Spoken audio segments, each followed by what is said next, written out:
G'day everyone, this is Rangadad. It's not financial advice, this is just the way I'm looking at the market. And an interesting day again.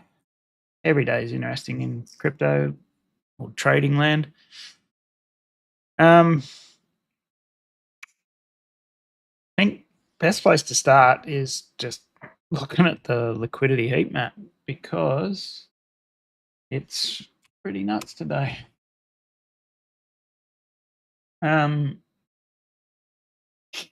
Yeah, I think I don't remember where we. Well, 12. Oh, so we started back here somewhere. Yeah, it was coming in around here yesterday, which that whole period there was super boring. And then it started doing some liquidity hunting. Dropped, took out this liquidity, went up, took out a little bit of liquidity here, came back down. Only ate a little bit in there, which was a little surprising, but then yeah, it took off to the upside.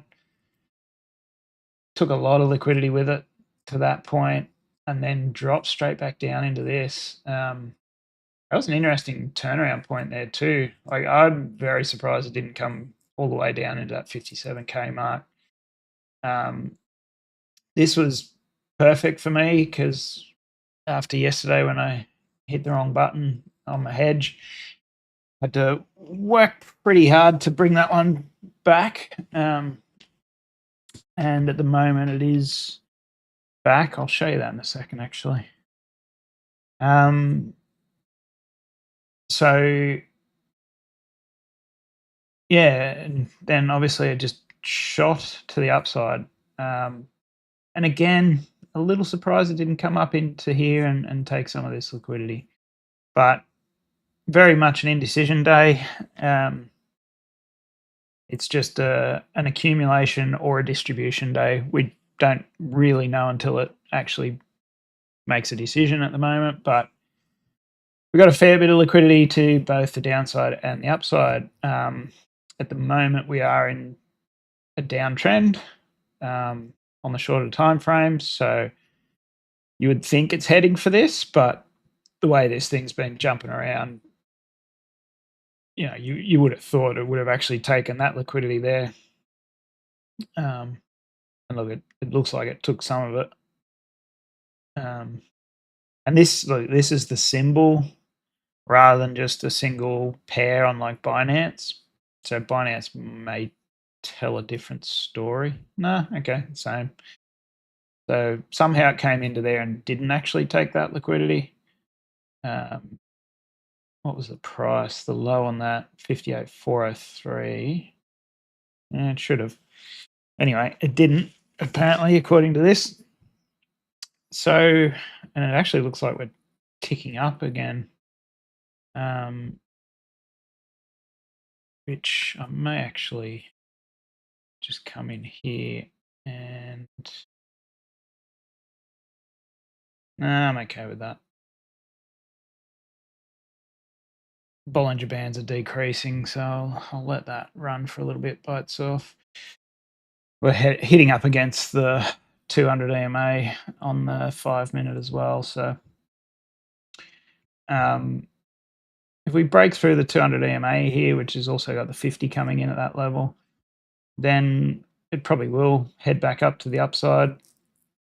Whether it comes all the way or not, it's been interesting, the pumps and dumps that it's been going through lately, just over the weekend and yesterday. Obviously picking up a fair bit of large orders to the upside before it took that dump yesterday. I was pretty happy with the level that it hit, to be honest. Like, you know, 57,610, I think bybit was actually a bit less than that. So it got down to 57,555. And that was pretty much the level we were talking about yesterday. So the fact that it has come down and sprung away from that is a good sign. The biggest thing that concerns me looking at this chart is it looks like it wants to close below the 200 EMA. So what we really want to see for this to be bullish, what I really want to see is actually a swipe back to the downside here to clean up a bit of the large orders that are in here. You got large orders, you got liquidity in here, or liquidation points, and a fair bit of them. You kind of over the next 4 hours, at some point you want it to come back into here, swipe these lows, and then take off to the upside, and you actually want it to close above that 200 EMA. That would be kind of the ideal scenario for the bulls. Problem is we kind of come back close enough to this 20 EMA on the daily and rejected off that as well.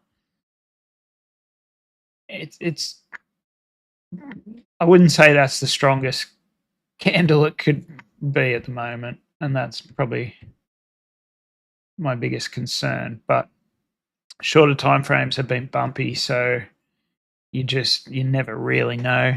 All we can say is stochastic momentum is still to the upside. Global liquidity is flatlined over the last couple of days, so that's something to keep in mind. If that starts dropping again, Bitcoin may follow. So same thing on the index.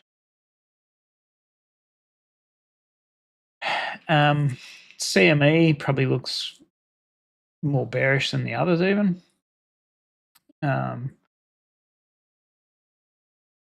We don't have any gaps to the upside anymore, looking at that. Let's just go down to the 15-minute quickly. Yeah, it closed. Oh, did it? Let's say that's closed the gap. I think I wouldn't like to sit here and claim that that's going to come back up and just close that tiny little gap there. I typically take gaps from the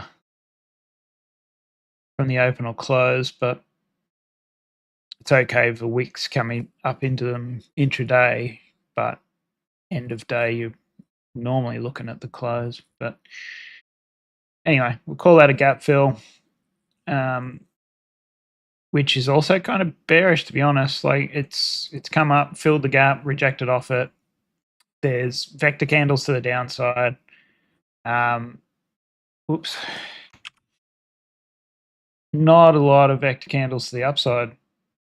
As you can see here, it's kind of recovered pretty much all these. There was never one off the high here on anything, whether it's the index or CME or anything. All these ones here have basically been claimed. And what you're looking for is basically you want a non-vector candle to come up and claim at least 50% of this candle. But typically with Bitcoin, you see it more into the wick and finishing just past or just inside the wick. That's kind of, for me, that's considered taken, particularly on shorter time frames, like 15-minute stuff. But as I said, we're even with CME here, we're butting up against a lot of moving averages, middle of the Gaussian channel, so 200, 50, 20. If we break above that, then yeah, you'd expect it to come up to 60, 145. Looking at the way this is postured, I wouldn't expect it to go higher than that today. Could be wrong, of course. We do have a bit of momentum to the upside, but it is on decreasing volatility. So typically that means it's probably going to be choppy and sideways for the rest of today. Maybe, if you're lucky, it'll potentially get up into the 60,000, 125. Oh. On CME, if we go to the index, similar sort of deal. I mean, it did put in a high low here technically on the shorter time frames. It looks like it's trying, but a close below these is probably going to see a bit of rejection, which is good because the only part of the hedge I've got left is the short. So unfortunately, I was sleeping through this. That would have been a nice little profit in there for me. But I had to close that somewhere down in here. Still in profit, but not as much as I would like. So yeah, probably short term to the downside. Clean up a few of these wicks down here. I would expect this to get potentially down to that 57,171. If we look at over here to the left, we've already taken this one. See, this is the issue, I guess. It would be coming into a fair bit of volume in here, and obviously on. Let's just go to bybit.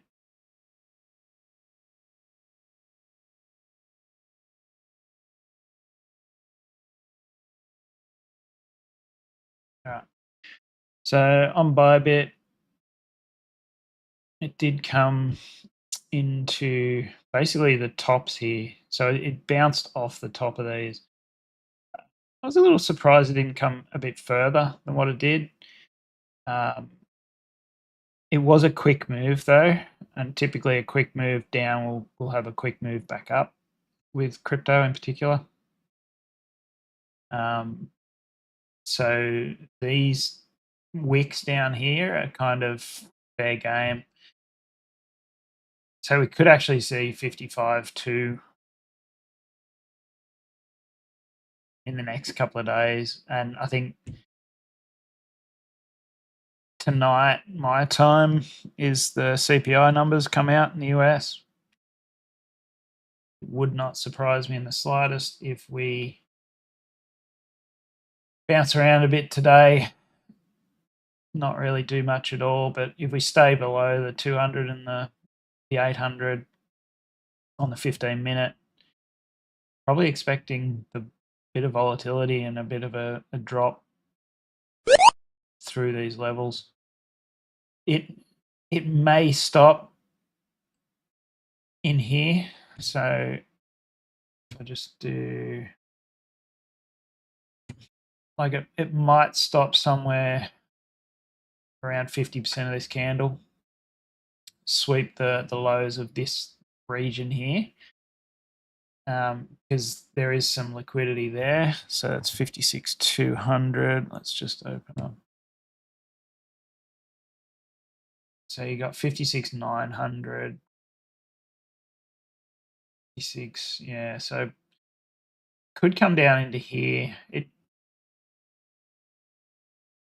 potentially not even that far, but that's certainly targets that I'm looking at, and wouldn't surprise me if we sort of came down, took these lows, and then the news was actually positive for the markets and Bitcoin rips to the upside and takes out all this liquidity here, cuts all this grass, and yippee-ki-yay, we go 75K in the next few weeks. Like, that is certainly another scenario. And you look at just how much liquidity there is here to take. Doesn't, I wouldn't put it past it, put it that way. Even so, this one here to come down to 557 or high 56s, you're going to sweep a lot of this here. It's actually, it's even more than that, I think, if we go to the 1 week. It's pretty similar. So, low 57s into the 56, high 56s is a potential target. And when you look at it at this scale, the liquidity up here isn't necessarily as high as what it looks like on the shorter time frames, just because it's relative. This scale just goes from the maximum that it can see in that time range. So we have left some wicks to the upside here too. Both of these on higher time frames, they're definitely wicks there. So that's something to keep in mind. But obviously, there's a lot to the downside as well. So bit choppy probably today. As I said, shorter time frames probably to the downside. And then hopefully the market likes the CPI print and it runs up and takes a lot of this. But I wouldn't mind a swipe of this 56k level first. Thank you and please, Bitcoin. This is sort of suggesting that this was that was a good low there based on the funding levels. So we might actually get a little bit more upside. It's got a lot of resistance to the upside. 59,600. I think we said it was about 60k or so for the next level up too. Bitcoin does like to obviously move in one direction before going in a big move to the other direction. We didn't get a lot of, I guess, with these grinds down. It was really just a grind down and then a fall off a cliff. There was a few little pumps, I guess, but typically you got to be on the lookout when it does pump at the end of a consolidation area, because I guess there was a little one here, little pump and then fall off. The bear rises before it strikes and the bull bows before it charges. So I think best scenario for Bitcoin for the bulls is actually a move lower and then a run to the upside. So to quickly show you what happened here, this was a full-on day. I wouldn't normally be running these sort of numbers with this account. I just, because of the way it was being hedged, it kind of worked out that way. And to try and dig it out of the hole that I put it in with that wrong button press was annoying, but that's what happened. So just so you know, I put originally $519 into this account. So it's still up in terms of the actual overall amount that's in there. And yeah, some of these positions yesterday, I was basically down on the 1 minute and 5 minute time frames, just picking these bottoms. Typically, I'll go down to the 1 minute if I'm trying to actively manage a position.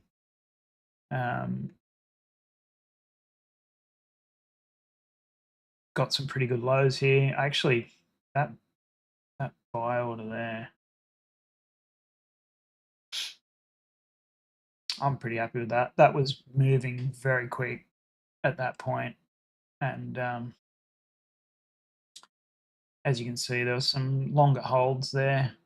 But generally, when it's coming down to the 1 minute, I'm using the MACD that I mentioned yesterday, the 1350 MACD, to get an overall idea of a change in trend. And then I'm actually looking at the candles as well. And yesterday was pretty good. Like Bitcoin was behaving itself for the most part. I'm also looking at whether this thing's slowing down or bouncing off the 20 Bollinger Bands.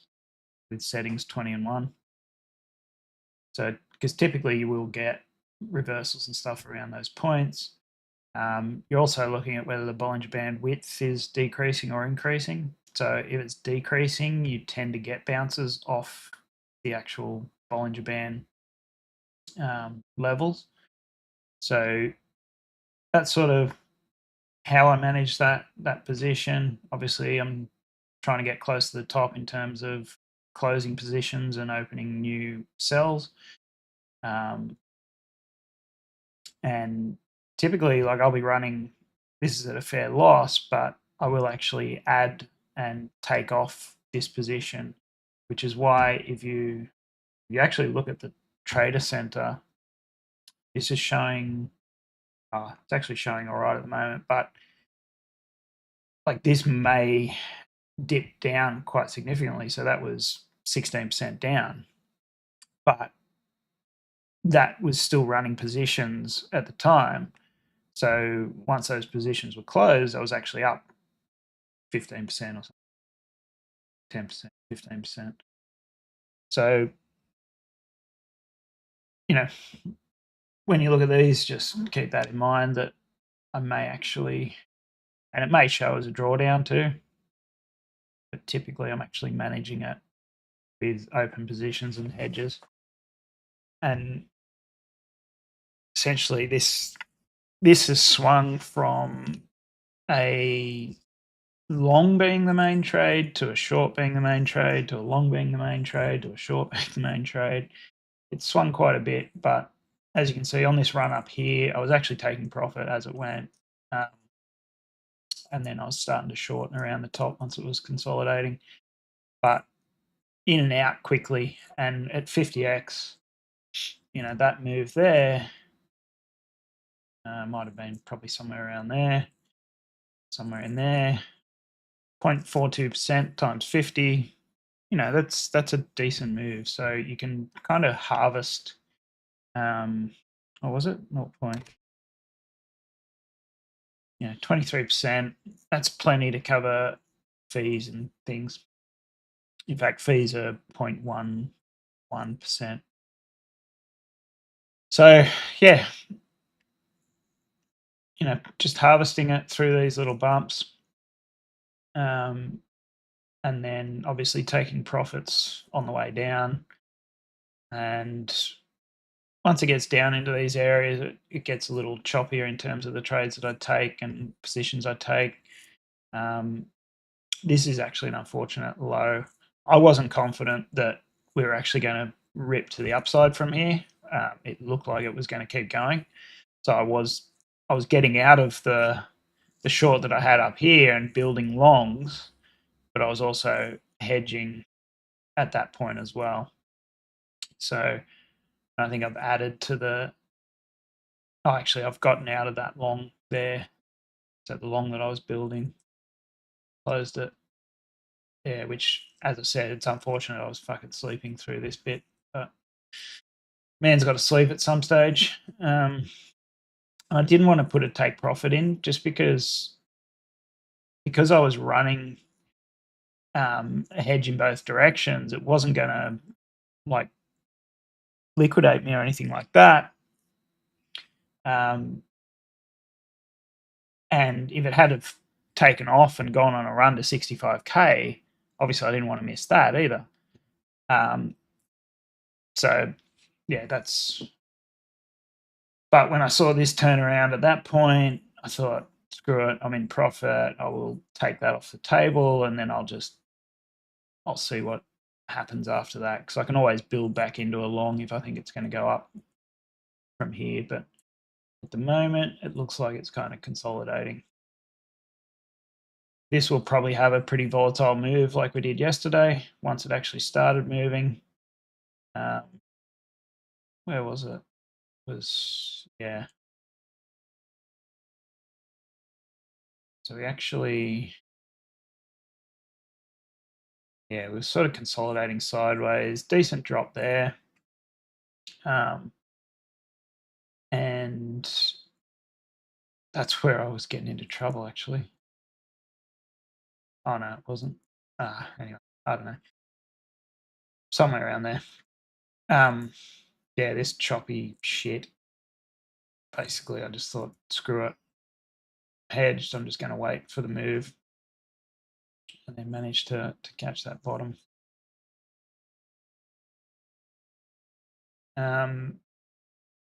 And this is literally just watching the 1 minute candle, looking for signs that it's actually stopping there.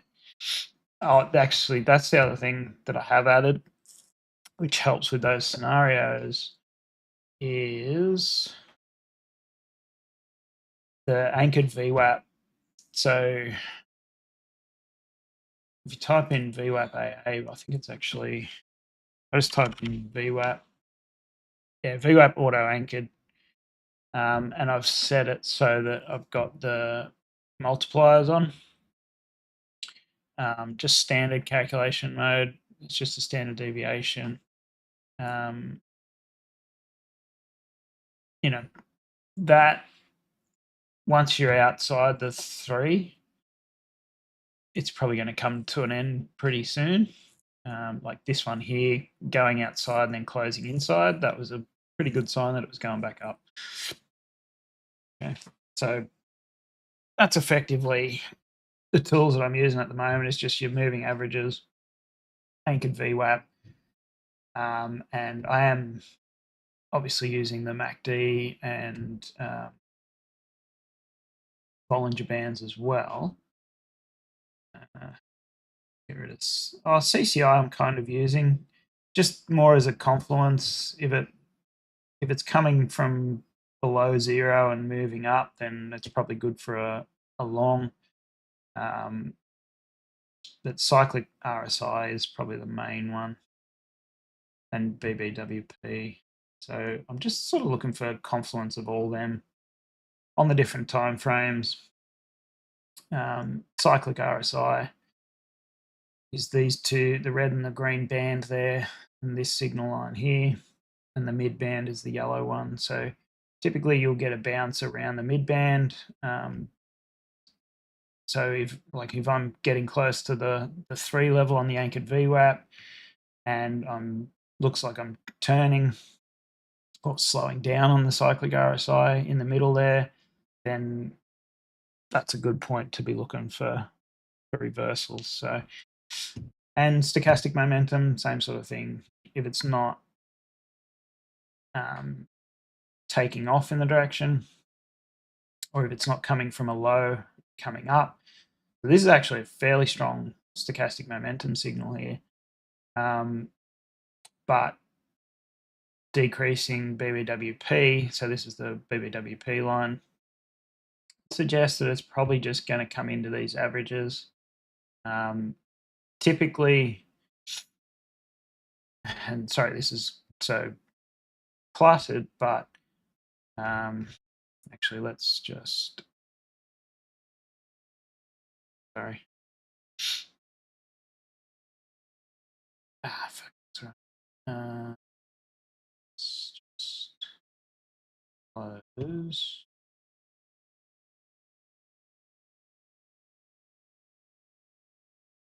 Let's just close the moving averages. Get rid of it for a second.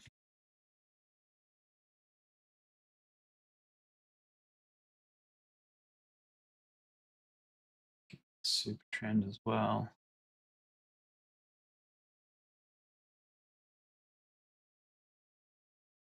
That tidies it up a little bit, but this inside, so these green bands in the shaded area on the is the anchored VWAP. So that's your 1 multiplier. Typically, once you get inside this area, it will go back to at least the middle, the blue. And you're looking for bounces around those bands. Obviously, once it's on a run, can get outside them. You just kind of want to let it run until it starts going sideways, basically.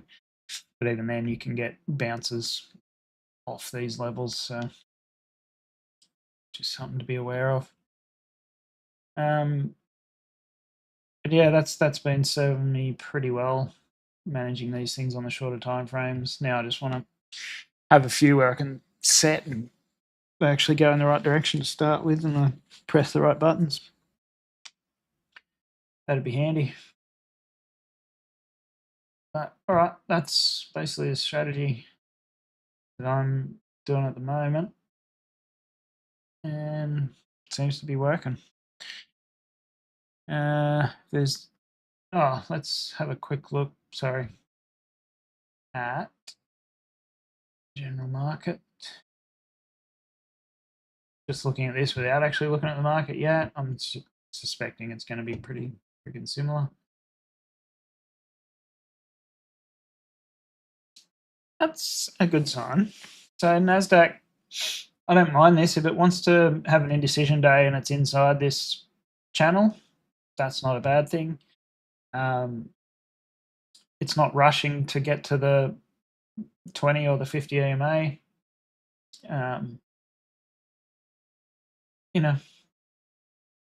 Let the bears build some more positions and then maybe to the upside, but that's a nothing candle. You can't get any real read off that. Let's have a quick look at close. Okay, so a bit of buying into the close there, which could just be covering short positions that were open through the day. That's pretty strong. That's closing above the 200 EMA on the 15-minute and above the 50 EMA.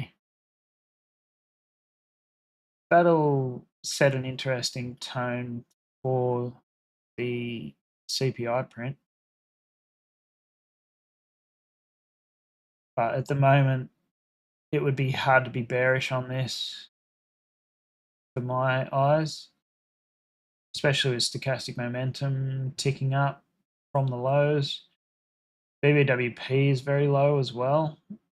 So expect some volatility tonight, I would think, with CPI. Don't be surprised if it actually rips down on the announcement, rips down into here and then bounces off. There's a fair bit of support around this level all through here. So I think that's somewhere in there. That's a pretty good level for a bounce. Yeah, all right, that's that one. S&P 500. Again, same deal. It's above that 200 on the 15-minute.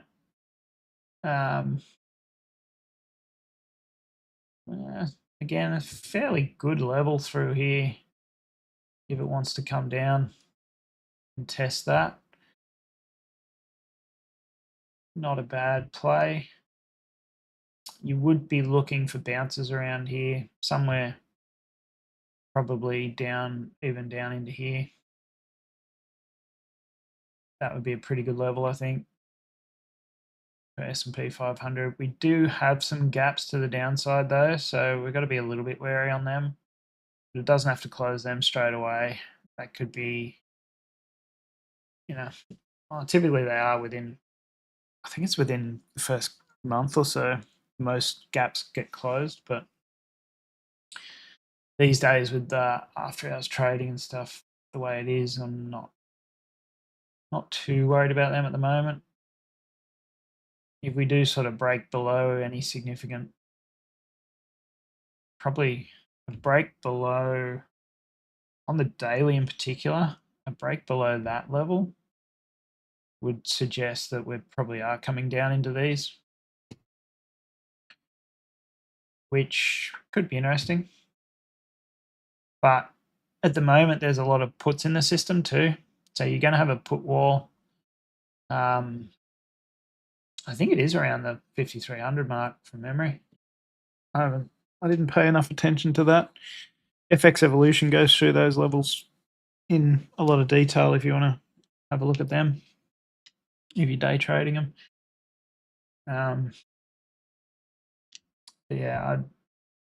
That would be my sort of running scenario, and potentially up into that 5,400. Even that gap close there is probably a pretty good target.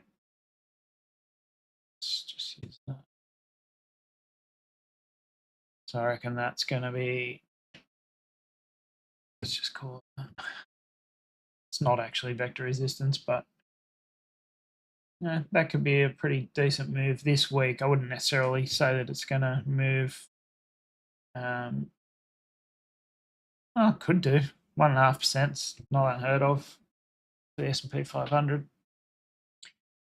Concerning thing is if we keep moving too fast, there will be a pullback at some point, and whether that pullback is based on the market having some issues with just the overall fundamentals of it, and whether that turns this into a dead cat bounce and we move lower, that'll be the interesting thing. And typically when you do see a recovery of a pullback, you are going to see big ups and big downs, and some of these will freak the market out. Like people right here were thinking, shit, we're going to new lows and it's going to be a bigger correction, all that sort of stuff. And quite rightly, like that's a massive drop, but then the market recovers. So expect chop. Just what you don't want to see is sort of closing below the level that you think is going to be the bottom. But as you can see, like most gaps do close relatively soon after. We kind of, at this stage, we're not necessarily going vertical, but this week we could get a bit of vertical, but expect pullbacks, and you just want to see those pullbacks to key levels and then moves to the upside. All right. That's going to be what we're looking at, I think. So, yeah, potentially a pullback into here, bounces in this region, should be good.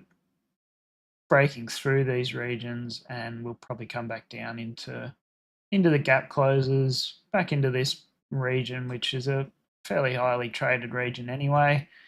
And then you want to see buying before we get down into these levels here. You don't really want to see, you see breaks of that and you're talking 5,000 in a heartbeat, I'd say. And I would suggest an overall longer, bigger correction. But at the moment, that's not my base case at all.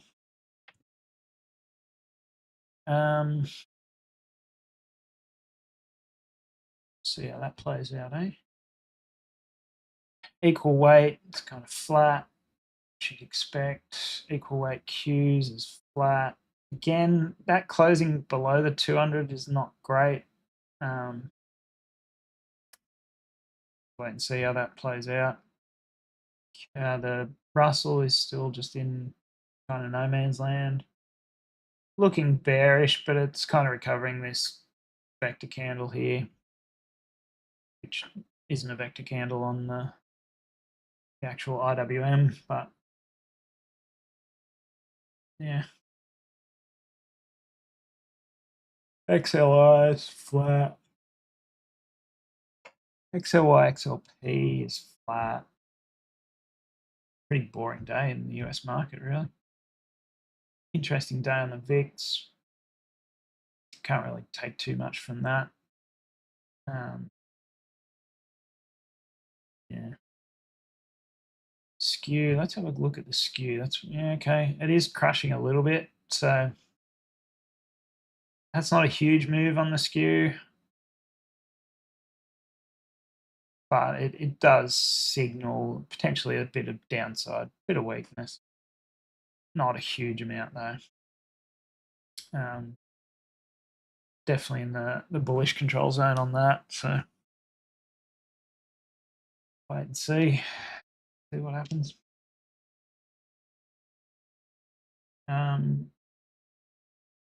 DAX looks like it's doing its thing. Wouldn't surprise me for the DAX to pull into the 200 and then bounce as well. So that could be healthy. Healthy in the short term, at least. Chinese market is trying to decide whether it wants to go up or not. Looks like most of the markets look like they're going to probably chop around for a bit before going up. Need to get over the fear that's in the market at the moment. FTSE is on a tear, actually. That's a pretty decent move. You would expect some sort of correction soon on this, though. Potentially another up day, at least a week up. Take 8260-ish, and then probably another pullback. It's looking shaky though. This wick to the downside here concerns me on a vector candle. That'll be a target at some stage. Just need to see what price is doing here. So there are a few downside targets on the markets. Japanese market potentially come back into 31,600. TLT high yield. Yeah, not looking super strong. Sorry. Yeah, TLT's moving up. So looks like the market is kind of preparing for a rate cut type scenario. So they're looking for, the market is looking for a lower interest rate at the moment.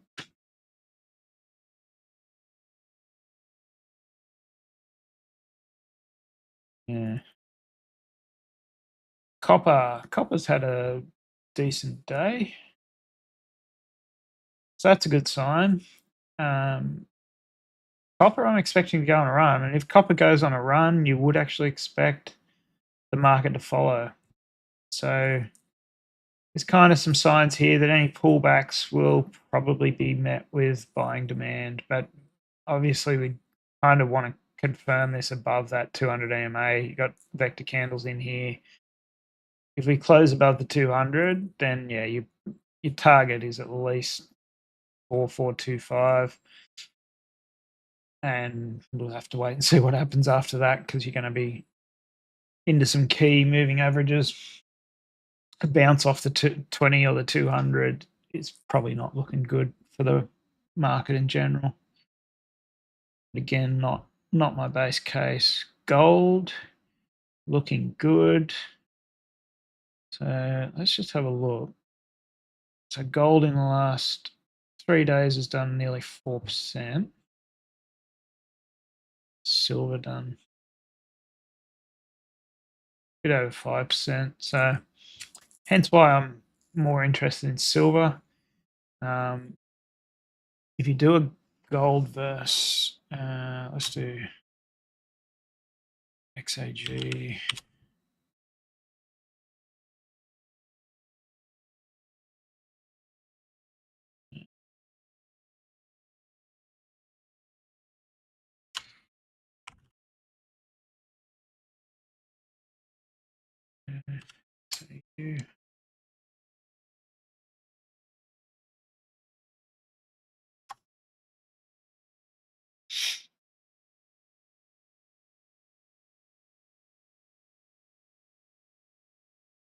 So silver versus gold is at pretty low levels.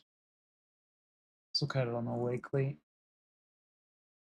So historically, it doesn't get much lower than where we're at. Even back in, what's that, 1934, Jesus. Sorry, 1941, we're at similar levels. Where was that? 1991.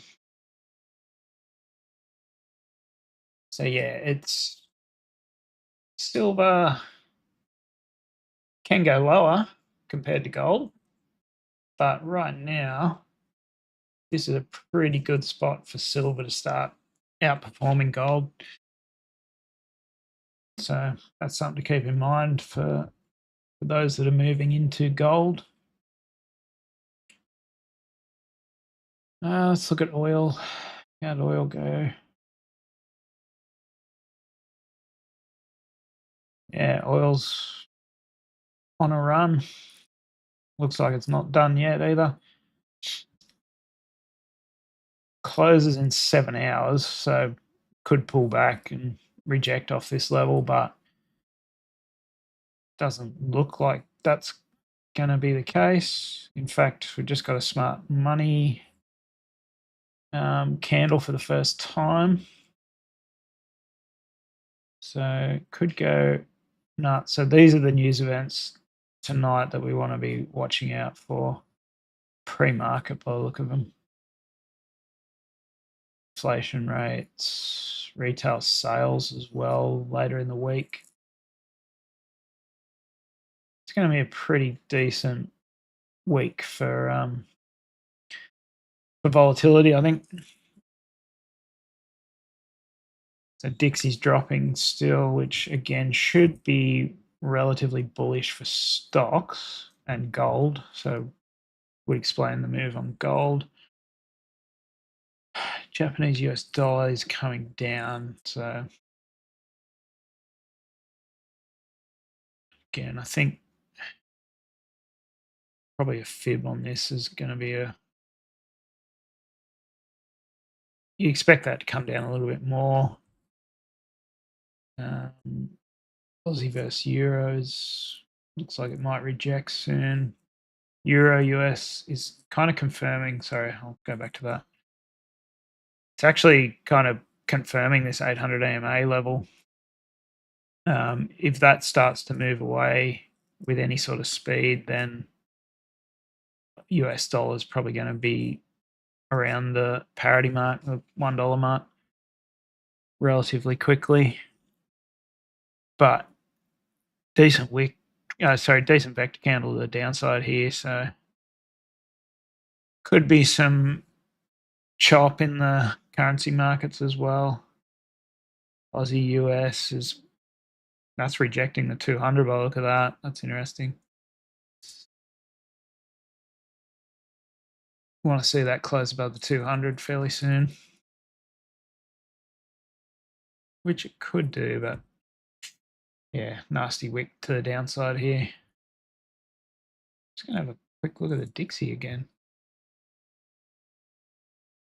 So scenario on the Dixie may actually be to the upside, to be honest. Interesting.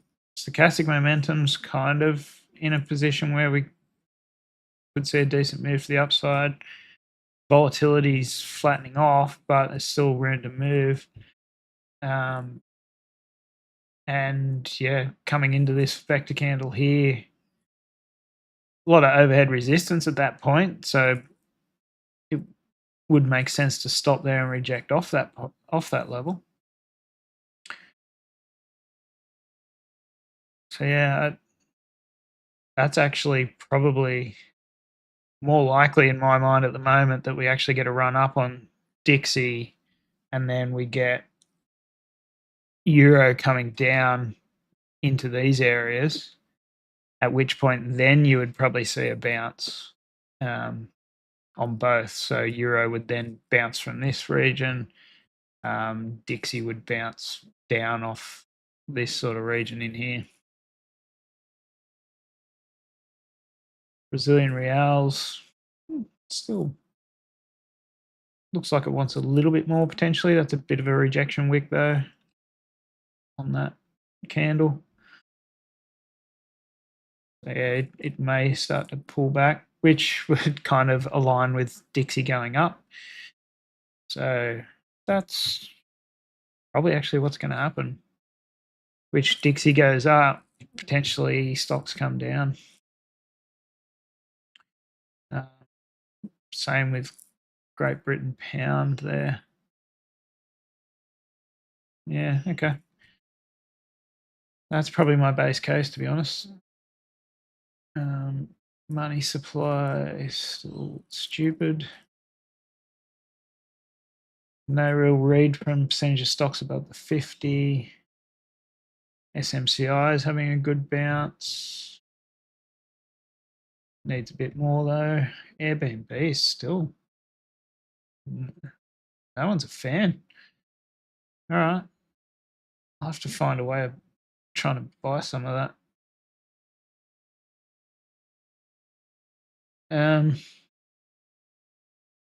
Yeah, AMD's not looking super healthy, but let's have a quick look at Nvidia. Nvidia's coming into some overhead resistance as well, so yeah, look, it's probably looking like now's not a bad time for a pullback before the next move up. So expect some interesting CPI numbers. I mean, if CPI does tick up, then downside is probably the more likely scenario. The market, I don't think, would like that. Could be wrong, but don't think so. Oops. So, unfortunately, that probably means more downside on Bitcoin too. It's this if Bitcoin closes around where it is, closes below that 200 EMA on the daily, yeah, we could get some wicks or we could get some moves to the upside, but it's actually looking more bearish, to be honest. CPI is August 14. I'm in Australia, Brian. So yeah, it's hang on, August 14th, is it? So, sorry, it's wait on. Let's figure this out. PPI is tonight my time. It is. Sorry, it is tomorrow. Yeah. Sorry, I missed that. Yeah, of course, it would have been on the same news note.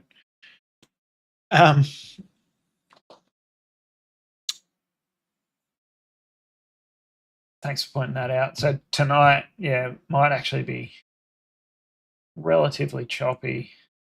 PPI probably still needs to come in at the right levels, but yeah, just looking at this particular chart,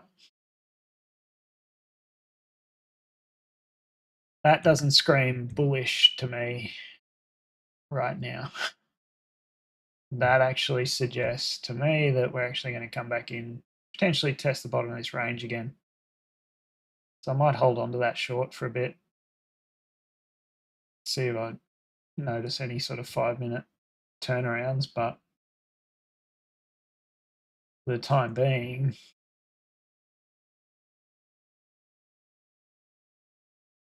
get rid of that. That was from something a while ago. So yeah, at least into the 58.1 wouldn't surprise me. Like, it hasn't left a lot of vectors to the upside in this whole move.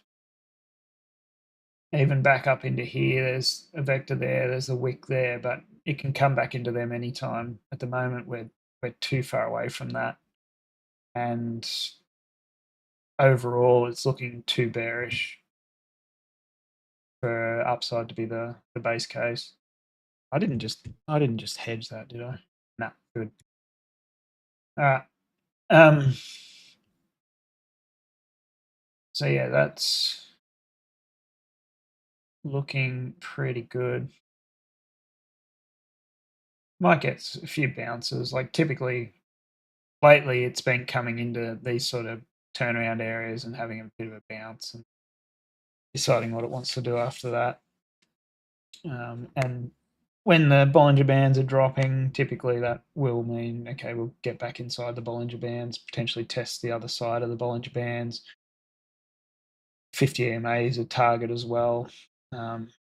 And they're sort of the levels that you want to be watching out for. If it smashes through these, the VWAP is the next target.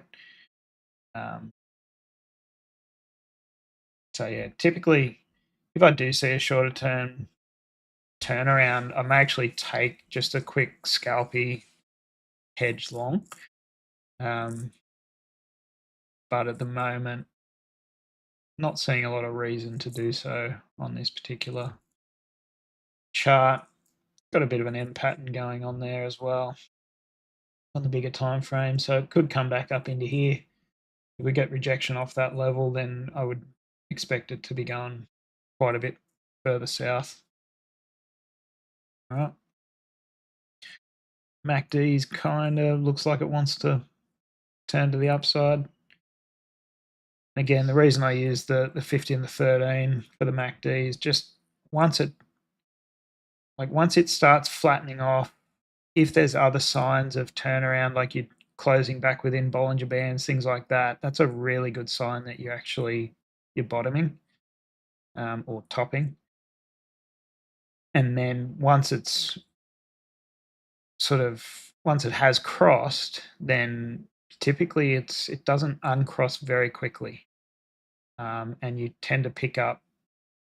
It just makes it easier to hold positions when you see this sort of stuff.